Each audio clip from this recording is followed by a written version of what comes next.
Welcome back. Chris Martin had a close call at Coldplay's Melbourne concert last night. Yeah, for more, we're joined by entertainment editor Peter Ford. Pete, this was another stage fall.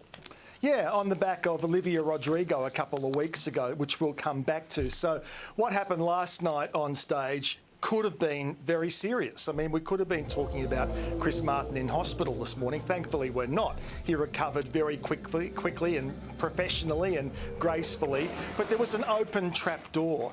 And, you know, Chris is a very loose performer. Now, there are 50,000 people filming this last night, so we've got 50,000 different angles to show you. And we're not making light of it at all. I think this is very serious. And Coldplay management will have to look at how this happened and how they can prevent it happening again. Because when you're dealing with a very loose performer like Chris, you know, you don't know where he's going to walk, and sometimes he walks backwards, which he did here, straight into that open trap door. Now, as luck would have it, his arms were slightly raised, which kind of broke the fall a bit, and there was someone beneath there under the stage who also helped break his fall by partially catching him. But had that not happened, who knows what would have happened? Because with these falls, it's not the height that you fall from, it's how you land and what part of your body is damaged. Yeah, and there's no better example of that than our dear mate Kerry-Anne Kennelly's late husband John and what happened to him.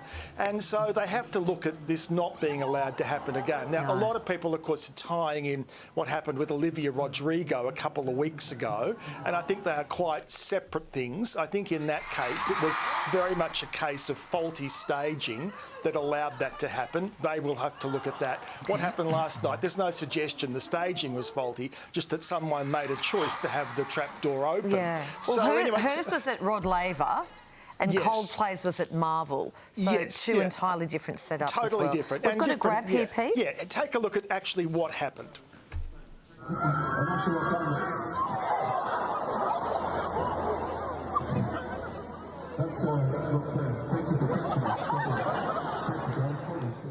And I've got to say, A, what a professional to get up that so quickly, then to make light of it and say this will become a YouTube moment, which of course it has, and then to thank the person who just helped catch him from beneath the stage. I mean, that's someone with really good manners and class who thinks to do that. So, as I say, could have been worse, but they've got to look at that and how it can't be allowed to happen again. How's the guy who was underneath, though? Do we have any report on...